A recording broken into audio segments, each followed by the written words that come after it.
What's up, everyone? Welcome to Breaking Tables. I'm your host, Alex, and today we've got a big show. We'll be talking about every single offensive player on the Buffalo Bills scheduled to hit free agency, as we did last episode, but with the defensive players. We'll be talking about every single player, like I said, from guys like Connor McGovern, David Edwards, all the way to Reggie Gilliam. And that's actually who we'll be starting off with today.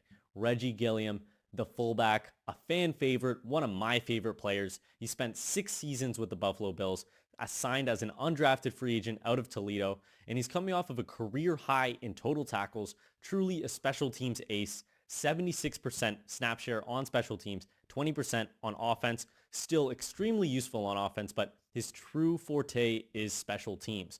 Always there to make a tackle, one of the first guys to bring the hit. That's why they call him Sledge. He's always bringing the contact, bringing the physicality, and he can move really fast as well. Mind you, he's really smart too, really high IQ player, and that really shows up in the offensive play.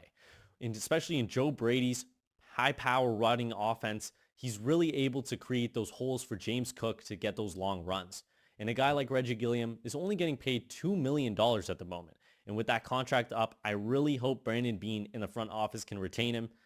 He won't ask for more than $4 million. I really hope they can pay him anywhere between $2 to $3 million. That's a perfect spot for him to come back and keep on doing his thing in Buffalo. And moving on to our next player, Mitch Trubisky, the backup quarterback.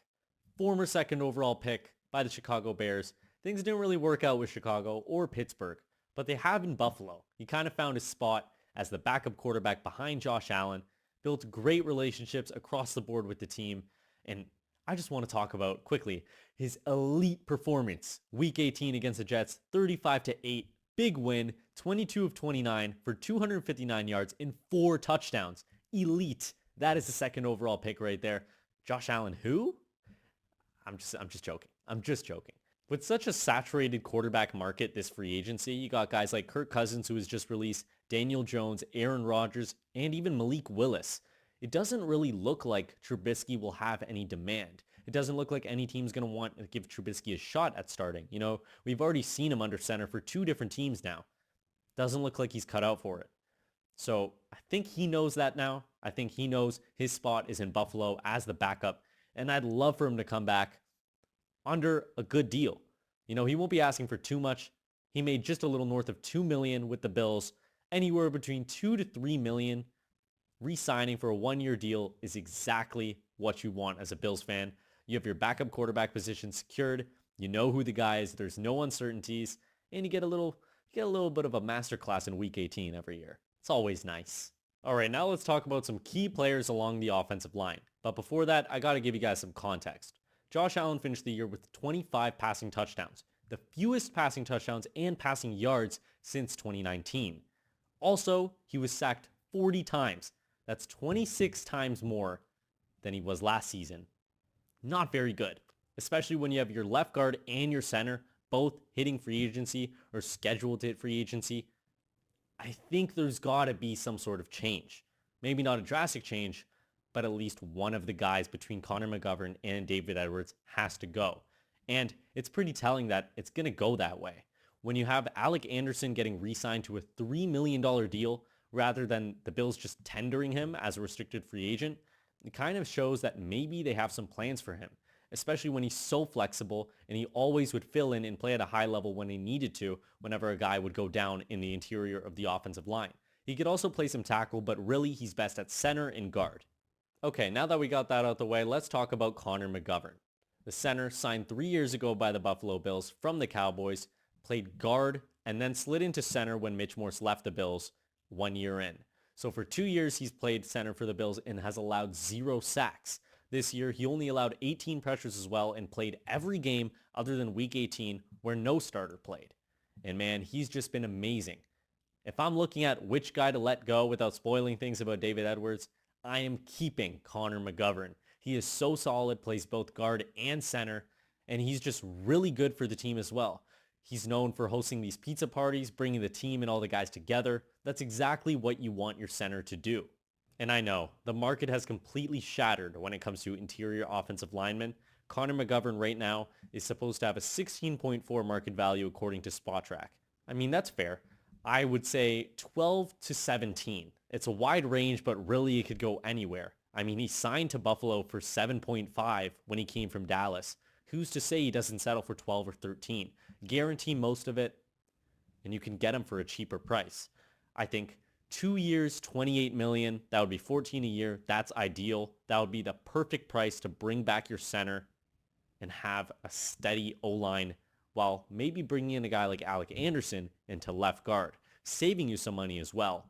I know I've kind of already spoiled whether or not I'd be re-signing David Edwards, but I didn't really know how to go about the whole Connor McGovern topic without leaking that I'd be letting David Edwards go.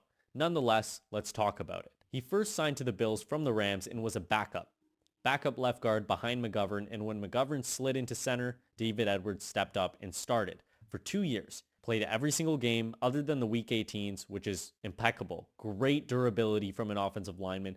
Very ideal. But he allowed 3 sacks and 27 pressures.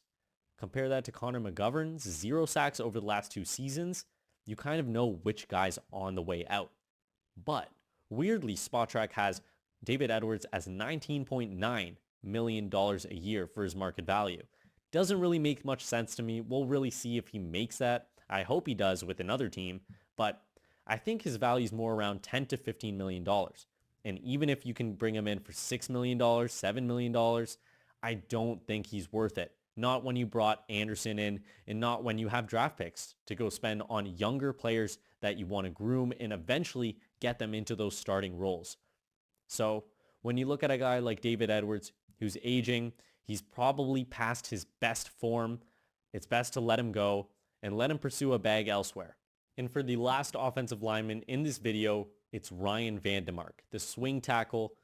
Very solid, especially when you're in a pinch. He could definitely fit in for one game, but no more than that. And that might help the Buffalo Bills in this case. He won't be seeking a starting caliber contract with any team, so no need to worry about that. But he is a restricted free agent.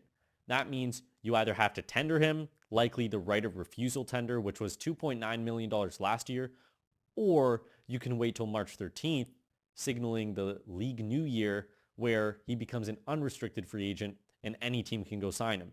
That's when Buffalo can go pounce in and go 1.5 million to 2 million, bring him back, a very solid backup tackle partnered up with one of the previous draft picks or a new draft pick.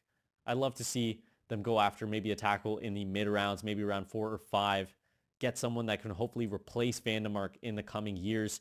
Demark's been with the team for 4 seasons now, a reliable player. Why not bring him back if the price is right? And moving on to a veteran wide receiver, Brandin Cooks. He's been around for a long time, 12 years in the league, and he played 7 games for the Bills this season after getting waived by the Saints. In those 7 games, he caught 10 balls for 192 yards. It's pretty good.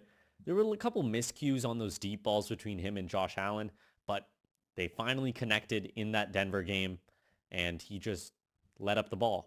Whether you want to believe that or not, that's what I think, and that's what the call was. On the field, he gave up the ball after he hit the ground. He didn't survive the ground, and the defensive back stripped it out, resulting in an interception.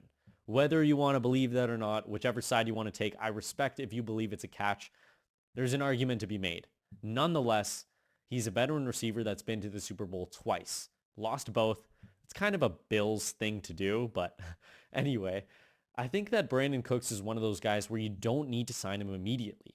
You don't want to overload this wide receiver room, especially entering the draft, and especially when you're looking at a possible trade. You're looking at guys like Brian Thomas, Marvin Harrison, even A.J. Brown. And when those guys are available, a guy like Brandin Cooks isn't going to go anywhere. His market value right now is $3 million by SpotTrack, so it's kind of telling. He'll probably sign with the team after the draft, like most veterans do. They fill that hole that maybe a team wasn't able to fill in the draft, and that's exactly what I think about Brandin Cooks. I would love for him to come back in Buffalo. He still has that, not game-breaking speed, but he has some great speed. He's able to get behind defenders and manipulate people with his routes too. He's very shifty. But overall, there's no need to rush. I'm going to say wait and see for Brandin Cooks. Not re-sign, not let walk, but wait and see. If you trade for a player, if you draft a guy early, I'm talking about a wide receiver, obviously. If you make a move for a wide receiver, you don't need Brandin Cooks. But if something goes south and you can't bring in anyone worth noting at wide receiver, maybe you give Brandin Cooks a call. I'd be in favor of that, especially because he won't be demanding that much money. It's really 2 to 4 million max. And last but not least, the second receiver we'll be discussing in this video, Gabriel Davis, mostly known for his immaculate game against the Kansas City Chiefs. One of the best individual performances of all time in that divisional round, the 13 seconds game, one of the best games ever. But we haven't really seen that kind of Gabriel Davis since. He went to Jacksonville, he tore his meniscus and got released. Signed with the Bills practice squad and played from week 11 and onwards once he fully recovered. In those 7 games played for the Bills, including the Jacksonville playoff game where he tore his ACL, he caught 14 balls for 143 yards and a touchdown. Always coming up clutch, always open in those scramble drills. Josh Allen knows exactly where he's going to be. And that's kind of the perk of having a guy that's been in the organization for a long time. However, he is coming off of a torn ACL. In the previous year, a torn meniscus. Not ideal. Those are very long-term injuries, take a very long time to recover. But he did stay on the Bills until week 11 where he actually started to play. Maybe the Bills can do something similar, sign him around September, October, and let him recover, and then get back into things slowly but surely. Again, same thing with Brandin Cooks. Wait and see. You don't want to overload the wide receiver position, especially when you're looking to improve, not just retain. It wouldn't be smart to go out there and bring back Davis, bring back Cooks. Although I wouldn't be surprised if they do bring back one of them early. But in my opinion, in my prediction, I think they'll wait and see. They'll hold off on both of them until after the draft and then make a potential decision after that in context to whether or not they signed someone, traded for someone, or drafted someone early that can contribute. And that's all I have for you guys today. I know it's a little shorter than the previous video, but can't blame me. I just have less players to talk about. Anyway, I hope you guys enjoyed this video where I talked about every single offensive player on the Buffalo Bills scheduled to hit free agency. Let me know in the comments what you guys think. Make sure to give this video a like and subscribe to the channel if you haven't already. I'll see you guys soon. Take care.